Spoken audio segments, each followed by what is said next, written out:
हं. तर का भेटलाय? बरोबर.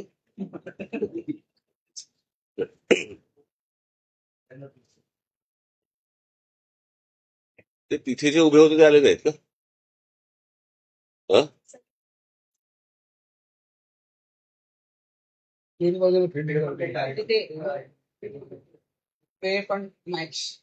हा, कारण तिकडे आघाडीसारखे उभे होते असे रांगेत सगळे. अच्छा, मग ते नाही आले इथे. त्यांचे सगळे तुम्ही प्रतिनिधी आहात. सुरू करू. गेले काही महिने मी मुख्यमंत्र्यांशी काही एक दोन विषय. अरे तू उभा काय ना, खुर्ची दे ना, खुर्ची दे ना.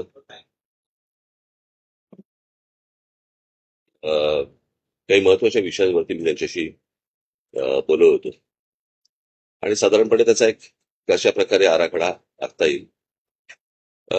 तुम्हाला कल्पना असेल की 2014ला मी एक एस्थेटिक या विषयावरती मी एक 16 मिनिटाची डॉक्युमेंटरी केली होती, जी आजही युट्यूबवरती आहे. ती आता मी इतर भाषांमध्ये पण करतोय ती आता.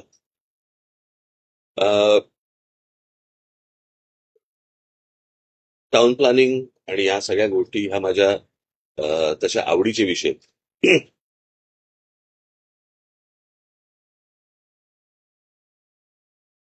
एक स्कॉटिश, मला माहिती आहे की आता मी जे काय बोलणार आहे त्याच्यामध्ये फारसा तुम्हाला इंटरेस्ट नाहीये, पण तरी पण आता मी कशासाठी गेलो होतो हे तुम्हाला सांगणं गरजेचं आहे. आणि याच्यामध्ये तुम्हाला दुसरीकडे कोणाकडे तरी जाऊन तुम्हाला काय वाटतं असं होणार नाही तुमचं. त्याच्यामुळे तुम्हाला आता या विषयामध्ये किती इंटरेस्ट असेल मला माहिती नाही. एक फार चांगलं वाक्य आहे त्या एका स्कॉटिश साहित्यिकाचं, आणि त्याच्यानंतर ते बऱ्याच लोकांनी वापरलं. मला सुट लेनिनने वगैरे पण ते नंतर त्या गोष्टी यूज केल्या थोड्याशा वेगवेगळ्या पद्धतीने, की तुमच्याकडची लहान मुलं कोणती गाणी गातात सांगा, मी तुमच्या देशाचं भविष्य सांगतो, असं ते वाक्य होतं. मला थोडंसं ते बदलावं असं वाटतं. आणि ते बदललेलं वाक्य असं आहे की तुमच्याकडे ट्रॅफिकचा तुम्ही केऑस दाखवा किंवा तुमच्याकडची ट्रॅफिकची परिस्थिती दाखवा, मी तुम्हाला तुमच्या देशाचं भविष्य सांगतो. आज मुंबई, ही जी शहर आहेत, खास करून मुंबई, ठाणा, पुणा, नाशिक, नागपूर, संभाजीनगर किंवा इतरही आपली अनेक शहरं जी उभी राहत आहेत, यातल्या बऱ्याचशा सगळ्या शहरांमध्ये आज खूप मोठ्या प्रमाणावरती रिडेव्हलपमेंटची कामं मोठ्या प्रमाणावरती उभी राहत आहेत आणि सरसकट सर्रास सगळ्या ठिकाणी ह्या गोष्टी होत आहेत. त्याच्यामध्ये प्रचंड मोठ्या प्रमाणावरती अनधिकृत गोष्टी पण होत आहेत. आज जिकडे 50 माणसं राहत होती त्या ठिकाणी 500 माणसं राहायला आली आहेत एका जागेत. माणसं वाढली आहेत, त्याच्या गाड्या वाढल्या आहेत, ट्रॅफिक वाढलाय आणि ते सगळ्या गोष्टी रस्त्यावरती आल्या. म्हणजे साधारणपणे 26 जुलैला जो पाऊस पडला होता तो साधारणपणे काहीतरी, मी चुकत नसेल तर काहीतरी 900 इंच वगैरे काहीतरी पाऊस एका दिवसात पडला होता. परवाचा पाऊस साधारणपणे 400 इंच वगैरे पडला, बरोबर ना? त्या 400 इंचामध्ये जर ज्या प्रकारचा केऑस आपण मुंबई उपनगर आणि इतर आजूबाजूच्या शहरांमध्ये बघितल्यानंतर आपल्या लक्षात येईल की रस्ते कमी आहेत, ट्रॅफिकला शिस्त नाही, कोणी कुठेही गाड्या पार्क करतायत, काहीही चालू आहे. आणि अशा परिस्थितीमध्ये याचं जर उत्तर आता सापडलं नाही किंवा याच्यावरती जर समजा आता काम नाही केलं राज्य सरकारने, काय झालंय, आपण कबुतरं, हत्ती आणि इतर गोष्टींमध्ये आपण इतके अडकलोय की या ज्या मूलभूत समस्या ज्या आहेत याच्याकडे कोणाचंच लक्ष नाही. म्हणजे लोकांना गाड्या पार्क करण्यासाठी म्हणून ज्या पार्किंग लॉट जे उभे करायला पाहिजेत सरकारकडनं किंवा महानगरपालिकेकडनं, काही केलेत, नॅशनल भागने पण लोक तिकडे जात नाहीत. मला असं वाटतं की या ठिकाणी लोकांनी गाड्या पार्क करणं, जिथे पार्किंग नसेल तिकडे, आणि या प्रकारची एक शिस्त लावणं गरजेचं आहे.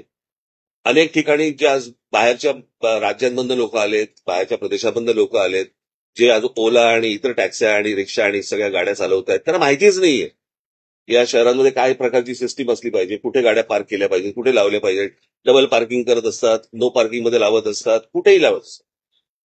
आणि त्या दृष्टिकोनातनं मी एक छोटासा आराखडा आज मी मुख्यमंत्र्यांना दिला. त्या प्रकारे आता तिथे मुंबई पोलीस कमिशनर, त्याच्यानंतर मला असं वाटतं ट्रॅफिकचे जॉईंट सीपी कुंभारे साहेब, अशा सगळ्या लोकांना तिकडे बोलवलं होतं आणि तिथे ती बैठक झाली आणि मी काही नमुने त्यांना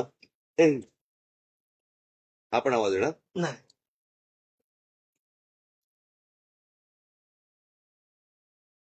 काही नमुने मी त्यांना सांगितले आणि मी त्या प्रकारची एक सिस्टीम लागल्यावरती वर्तमानपत्रामध्ये जाहिरात देऊन एक आपण गोष्ट बघितली पाहिजे की साधारणपणे जास्ती आकाराचा दंड किंवा जेल या गोष्टीला लोक घाबरतात. त्याच्यामुळे दारू पिऊन गाडी चालवणं हे आता जवळपास बंद झालेलं आहे.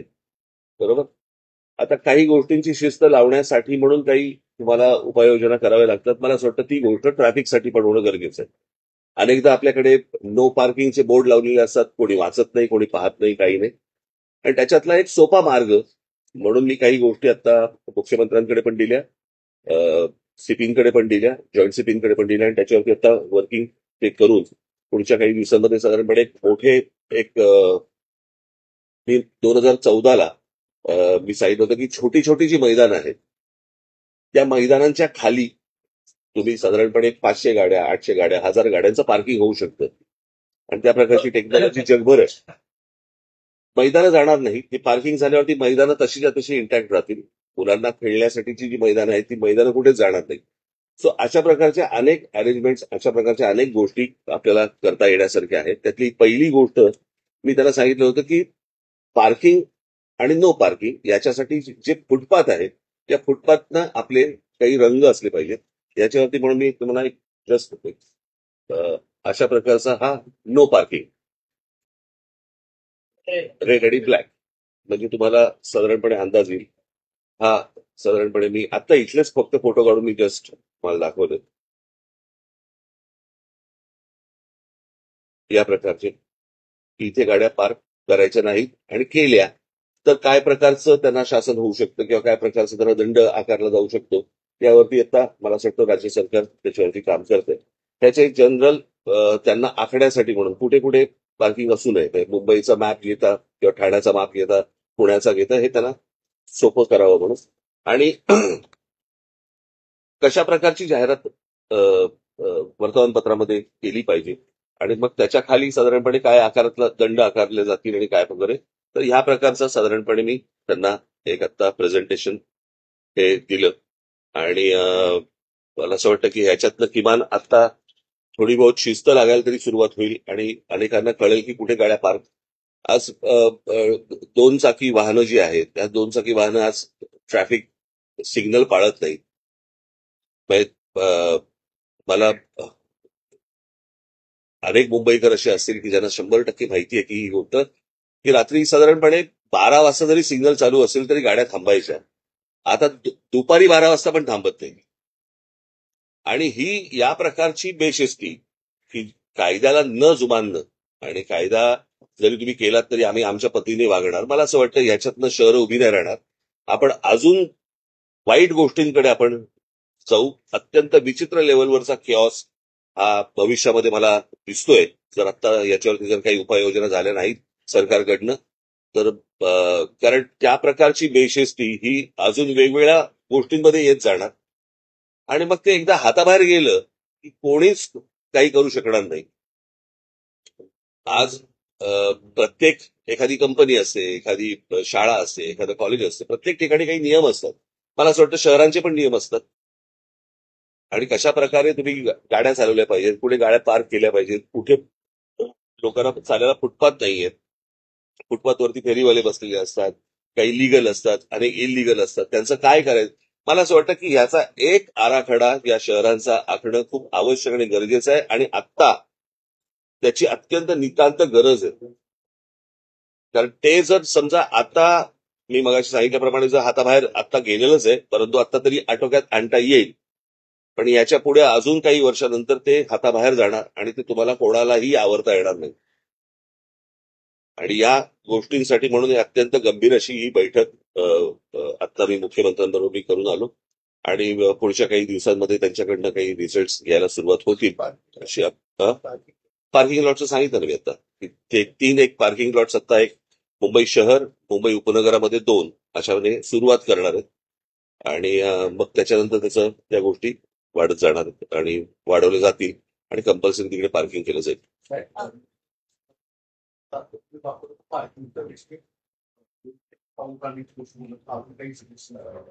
त्या बेसिक कोणते केलेले आहे आणि काल जो पाऊस झाला त्याच्यात आपण 2 गोष्टी पाहिजे. नवीन किंवा त्या परिसरामध्ये तितकाच पाऊस झाला एवढा पाऊसही ग्रामपंचायत थोडंसं 5-50 केलं जाणार. तर तरी सुद्धा दोन्ही शहरांमध्ये जर बघितले मी काही त्यातला तज्ज्ञ नव्हे.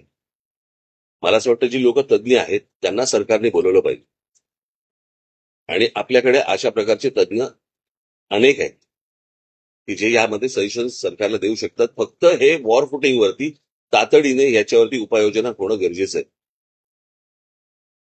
कळलं का? आणि मला असं वाटतं की याच्यावरती मी काही नावं सजेस्ट करीन, आपणही काही नावं सजेस्ट करा जे आपण सरकारला सांगून आपण ही गोष्ट करून घेऊ शकतो.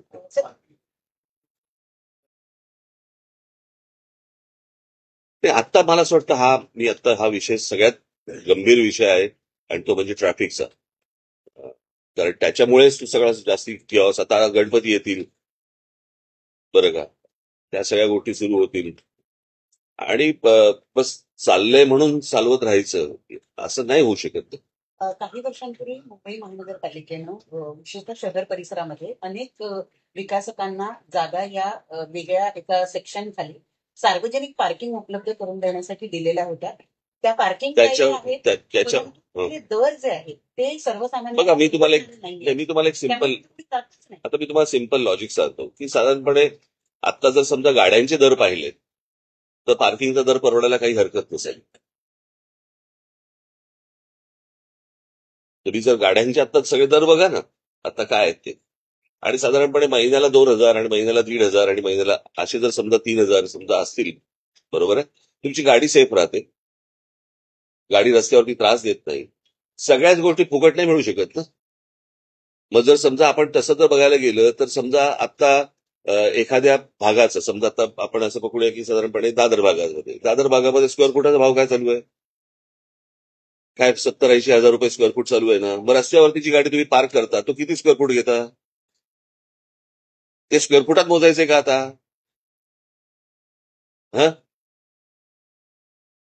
असं करून नाही चालणार ना. मला असं वाटतं प्रत्येकाने या गोष्टींचा विचार केला पाहिजे. म्हणजे प्रत्येकाने याचा अर्थ माझ्या सकट सगळ्यांनी मे बी काय दुसऱ्यांना फक्त बोट दाखवतो अशाचा भाग नाहीये. प्रत्येकाने या गोष्टींचा विचार केला पाहिजे. ही बर्बाद होतील शहरं आणि आता आपण बर्बादीकडे चाललेलो आहोत. कशाचा पायपोस कोणात नाही. आज मुंबईमध्ये एवढ्या एजन्सीज काम करत असतात, म्हाडा आहे, मुंबई महानगरपालिका आहे, इतर सगळ्या कोणाच्या एकत्र बैठका होत नाहीत. आपण दरवेळेला सगळ्या गोष्टी विनोदाने म्हणत असतो की हे खणून गेले की हे येतात, मग हे खणून जातात, मग ते हे आपण विनोदाने बोलतो. पण मला असं वाटतं की ह्याचा एकदा काहीतरी सोक्षमोक्ष लागला पाहिजे ना.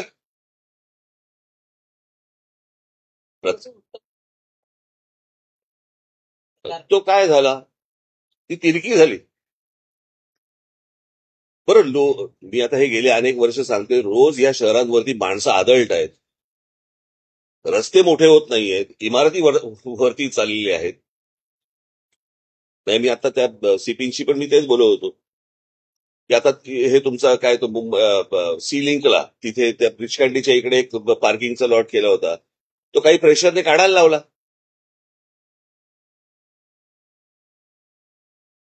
काही धडधांडगे वरतून जे येतात म्हणजे आमच्यासमोर पार्किंग नको, तुमच्यासमोर पार्किंग नको म्हणजे काय. आज सगळा ब्रिजकांडीचा जो केऑस झालाय तो त्याच्यामुळे झालेला आहे आणि मी ती पण गोष्ट आता मी मुख्यमंत्र्यांच्या घरावर घातली आणि ती गोष्ट आता सुरू करतील ते.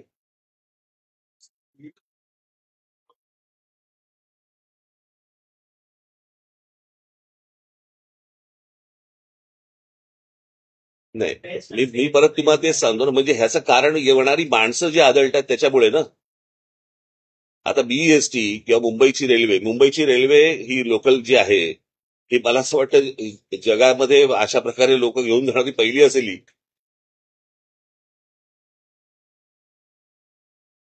ज्या प्रकारे लोक रोज लोकलमधनं प्रवास करतात हे थक्क करणार आहे. त्याच्यातही तुम्ही रोज रेल्वे चालू आहे. पण मी मी माझा मूळ मुद्दा येतो की ही माणसं येणारी थांबवली पाहिजेत तुम्हाला. बाहेरच्या राज्यांमधली बाहेरची शहरं ही तुम्हाला डेव्हलप करावी लागतील. माणसं येणं थांबवणं गरजेचं आहे. त्याशिवाय हे प्रश्न सुटणार नाहीत. पण त्यातल्या त्यात आता मला असं वाटतं जेवढ्या गोष्टी आपल्याला हातात शक्य आहेत तेवढ्या तर गोष्टी केल्या पाहिजेत. मग मी दरवेळेला सांगत असतो की बाबा 4 प्रकारच्या जमिनी आहेत. एक आहे मुंबई महानगरपालिकेची, एक आहे राज्य सरकारची, एक आहे केंद्र सरकारची आणि एक आहे खासगी. या तिन्ही जागांच्या वरती झोपडपट्ट्या होतात. खासगीवरती गोदरेजची तशी तशी इंटॅक्ट लँड आहे. तर त्याला आईबाप आहे. आपल्याकडे कुंपणच शेत खात आहे.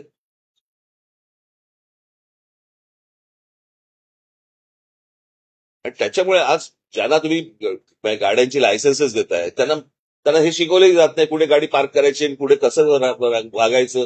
कारण त्यांना कोणत्याही प्रकारचा दंड नसल्यामुळे किंवा कोणत्याही प्रकारची त्यांना भीती नसल्यामुळे या सगळ्या गोष्टी शेवटी सरकारची अशा बाबतीत नको तिकडे भीती दाखवतात. कळलं का?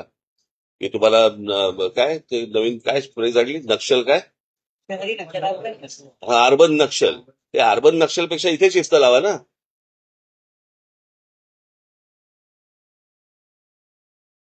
इथे गरजेचे आहेत. उद्या ज्या प्रकारच्या जमिनी ज्या त्या गौतम अदानीच्या घशात घातल्या जात आहेत काय होणार मला जर सांगा. तिकडे त्या धारावीमध्ये कुठचे रस्ते आणि कुठचं काय करणार आहेत.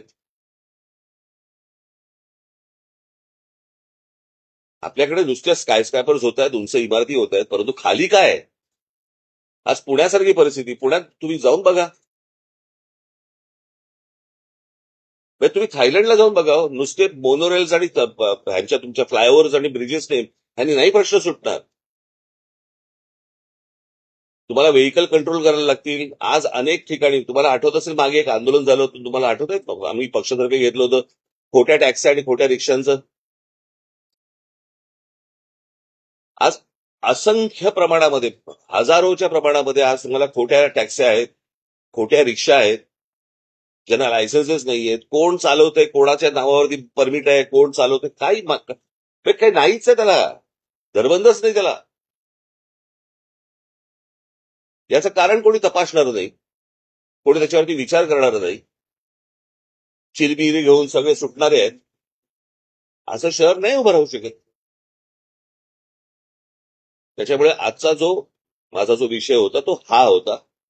आणि माझी तुम्हाला सगळ्यांना विनंती आहे की विनाकारण आत्ता मला इतर कुठचेही पॉलिटिकल प्रश्न न विचारता कृपा करून जर समजा या विषयाचं गांभीर्य राखून जर समजा तुम्ही हा विषय लावलात तर मला आनंद होईल त्या गोष्टींचा. एवढीच फक्त माझी तुम्हाला विनंती आहे.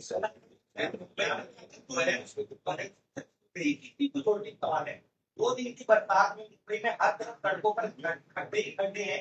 एक दिन में 442 पॉटहोल्स रिपोर्ट हुए हैं. कॉन्क्रीट करने का दावा किया गया लेकिन लोग खड्डों में गिर रहे हैं. एक डेथ भी हो गई में बाकी कई गोष्ट मिले. मी तुम्हाला एक गोष्ट सांगू का? रस्ते बनवणे आहे ना, रस्ते बनवणे हा साधारणपणे धंदा आहे. बरोबर? धंदा कशा अर्थाने बोलतोय मी की टेंडर काढायची, रस्ते बांधायचे, ते खराब झालेच पाहिजेत. याच्यामध्ये सगळा जो नेक्सस आहे ना तो सगळा तसाच आहे तो की याच्यामध्ये ते खराब झाले पाहिजेत. खराब झाले की लगेच ते खड्डे बुजवायचं टेंडर निघतं आपल्याकडे. आपल्याकडे तो जो कोणी कॉन्ट्रॅक्टर असेल त्याला कुठच्याही प्रकारचं पनिशमेंट होत नाही. खड्डे बुजवायचं कॉन्ट्रॅक्ट निघतं, त्याच्यात करप्शन होतं. पुन्हा नवीन रस्ते बांधण्यासाठी परत नवीन टेंडर होतं. हे ज्या प्रकारचं जे चालू आहे गेली अनेक वर्ष सुरू आहे ना. या सगळ्या गोष्टींना लोक त्रासलेले आहेत. त्या खड्ड्यातनं जात आहेत, त्याच्यामध्ये अनेक लोक मृत्युमुखी पडतायत. परंतु जे करतायत त्यांनाच वारंवार निवडून दिलं जात आहे. आता त्यांना जर समजा पटत असेल की बाबा हे ह्यांना किती काही खड्ड्यात घाला नाही तर कशातही घाला, हे आपल्याला मतदान करणारच आहेत. हा जर विश्वास असेल, तुम्हाला आयुष्यात चांगले रस्ते मिळू शकत नाहीत. करणाऱ्याच लोकांना जर समजा तुम्ही वारंवार निवडून देणार, कसे रस्ते तुम्हाला चांगले मिळणार? त्यांना असं वाटतंय आम्ही जे करतोय ते बरोबर करतोय. त्याच्यामुळे 400 खड्ड्यांचं काय घेऊन बसलात तुम्ही? आणि हा विषय फक्त मुंबईचा नाहीये, हा सर्व शहरांचा विषय आहे. फक्त काय आहे प्रॉब्लेम, जे बाहेरच्या राज्यांमधून येतात त्यांना महाराष्ट्रातले खड्डे दिसतात, फक्त त्यांची राज्य खड्ड्यात गेलेली दिसत नाही.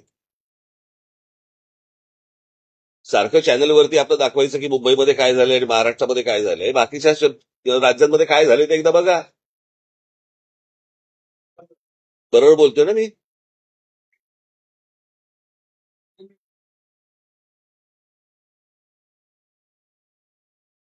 सॉरी ऐकलं नाही मी. सीएम या सगळ्या गोष्टीवर त्यांचं काय म्हणणं असेल आणि दुसरं तरच जातं सगळ्यात मूळ मुद्दा पण असेल तो की मुंबई शहरावर सगळ्यात जास्त लोक येणं मुंबई शहरावरती नुसता लोड नाही येतोय, तो ठाण्यावरती येतोय, तो पुण्यावरती येतोय, तुम्ही नाही, तुम्ही महाराष्ट्रातल्या सर्व शहरांवरती येतोय तो. हा एकट्या मुंबईवरती येत नाहीये. याचं कारण ज्या प्रकारे लोकप्रतिनिधींनी ज्या प्रकारे जागृत राहायला पाहिजे त्या प्रकारे ते होत नाही. प्रत्येक जण, हे कसं आहे, पूर्वीच्या काळी एक ते वाक्य होतं ना, इंच इंच लढू, तसं आता लोकप्रतिनिधींचं एक वाक्य झालेलं आहे, इंच इंच विकू. त्या सगळ्या इंच इंच विकण्यामध्येच यांचा डेव्हलपमेंटला कोणाचाच विरोध नाहीये, पण त्याला कुठच्याही आकार उकार नसताना केलेली डेव्हलपमेंट ही तुमच्या अंगाशीच येणार. काय होतंय आपण हे पिल्लू इकडे इकडे इकडे वरती काय झालं? पागल. माईक एवढा आहेस तू? काय झालं? काय? ह्याचं नाव रायनो. काय? नाही, राहू दे, राहू दे.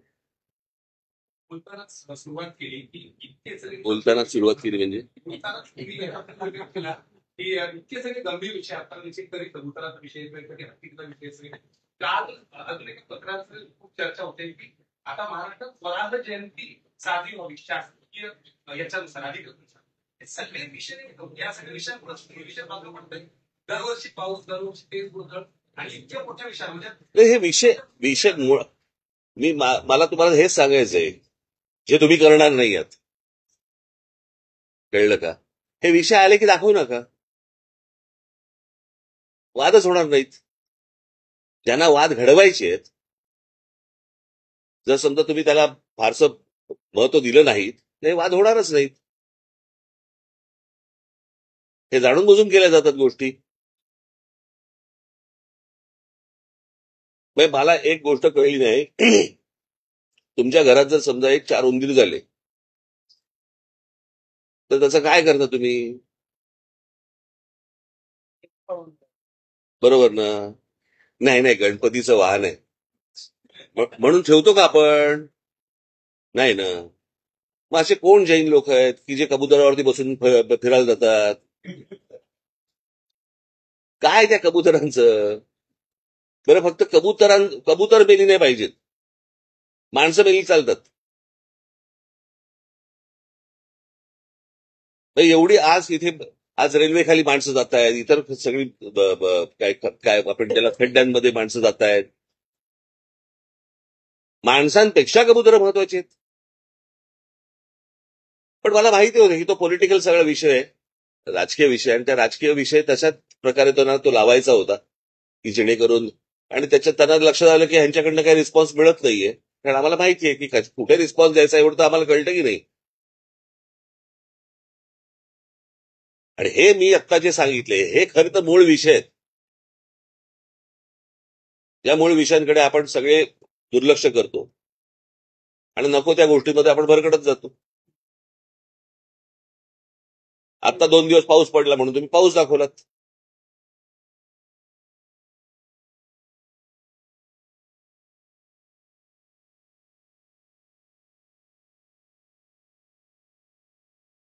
अहो या सगळ्या सरकारने ना इथे हा बंगला आहे माहिती आहे, इथे पांढरा बंगला आहे माहिती आहे, सेनापती बापटाच्या पुतळ्याच्या मागे. हा, तो मोडकांचा बंगला आहे. ते इंजिनियर मोडक, त्यांना रोज येऊन नमस्कार केला पाहिजे. हे माहीम, दादर, वडाळा, हिंदू कॉलनी, परळ, नायगाव, ही सगळं टाउन प्लॅनिंग हे त्या मोडकांनी केलंय ब्रिटिशांच्या काळात. त्यांच्या नावाने तो मोडक सागर आहे.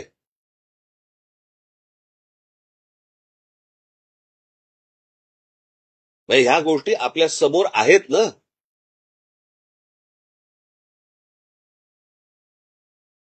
आणि मला प्रश्न पडतो की हे कोणीतरी येणार, बाहेरून येणार आणि हे आम्हाला प्रश्न विचारणार काय मुंबईची परिस्थिती झालीय म्हणून.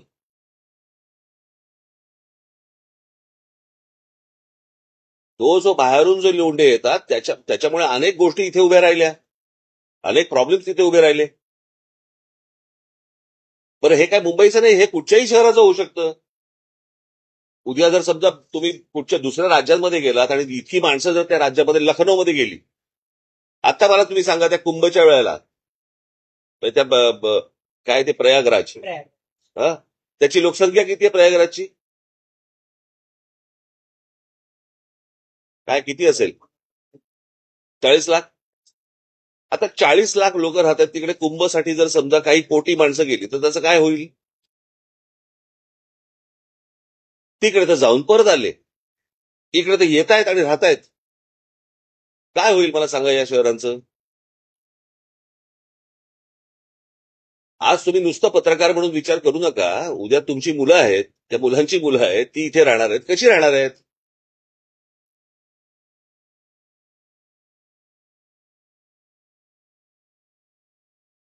सांगितलं ना मी करणार आहेत म्हणून. हे मी पहिल्यांदाच मला असं वाटतं सुरुवात करतानाच सांगितली होती. काय सुरुवातीला बोलताना नाही नाही पण दरवेळेस पाणी भरणार नाही मुंबईमध्ये हे बाबा हे प्रश्न तुम्ही आता कसं आहे, मी सगळ्या गोष्टींचा आता बोलायला नव्हतो गेलो. मी आता बेसिक विषय होता तो म्हणजे ट्रॅफिक आणि रिडेव्हलपमेंटमुळे होणारं वाहनांची रस्त्यावरती येणं. हा आता सगळ्यात मोठा गंभीर विषय आहे. अनेक गंभीर विषय आहेत, त्यातला हा एक गंभीर विषय आहे, तो मी आता बोलून आलो.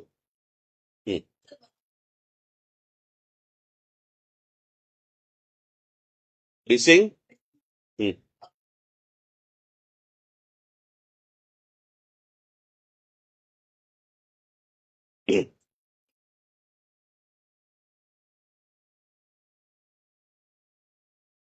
प्रश्न असा आहे ना की आपल्याकडे कायदे आहेत, बरोबर आहे.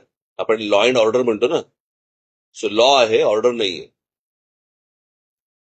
आपल्याकडे कायदे आहेत, आपल्याकडे सगळ्या गोष्टी आहेत, परंतु या प्रकारची कोणतीही गोष्ट काय मी तुम्हाला तेच सांगतो ना की हा विषय गंभीर महत्वाचा आहे. हेच मुळात राज्य सरकारमध्ये मान्य होत नाही ना. हे राज्य सरकार फक्त नाही म्हणत मी, अगोदरची सगळीच राज्य सरकार. तुम्ही कोणत्याही राज्यामधल्या राज्य सरकारमध्ये टाउन प्लॅनिंग असा विषयच येत नाही. आपल्याकडे डीपी बनतो पण टीपी नाही बनत.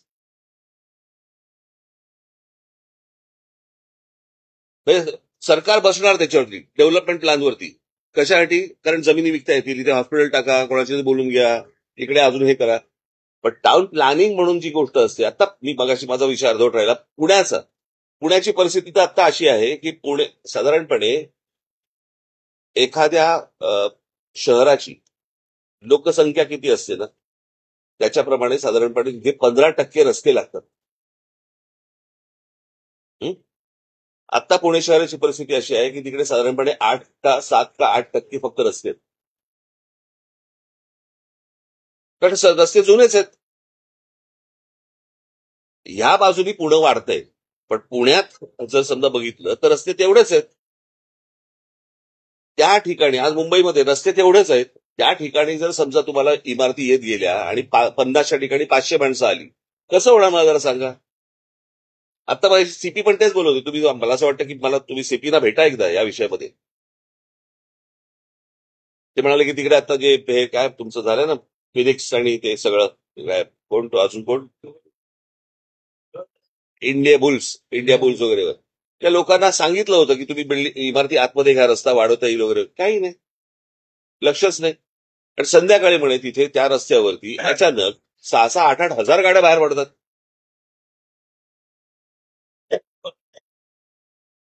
कशा पुरणार आहेत गोष्टी तुम्हाला? चला, राजकीय बाकी हे बोलायला काय, मला मला बोलायला काही हरकत नाहीये, परंतु तुम्ही हा विषय घालवाल. चर्चा झाली. मला नाही बोलायचंय.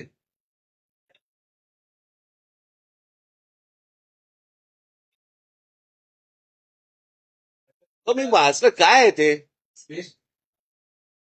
काय आहे ते? हे आपलं सगळ्यांना तो मराठी म्हणता राहिला. तो 2000 त्या पत्रिकेचा म्हटला. बरं, तर ते सुद्धा मराठी माणूस म्हणून जर चर्चा सुरू होती की मनसे आणि उपाध्याय केली ते सुद्धा का नाकारलं याचं काही कायदेशीर सांगा. मला माहितीच नाही, मला हे हा विषयच मला काय, मला मी काय बाळाकडनं. त्यांना माहिती आहे. अहो, प्रश्न असा आहे, त्या निवडणुका आहेत ना, त्या स्थानिक निवडणुका आहेत, काय ते पतपेढी वगैरे काहीतरी असंच काहीतरी ना. पॅनल होते ठीक आहे ना, छोट्या गोष्टी आहेत रे, काहीतरी काय कुठे काय तुम्हाला पाहिजे चहा घालावा, चहा घालावा.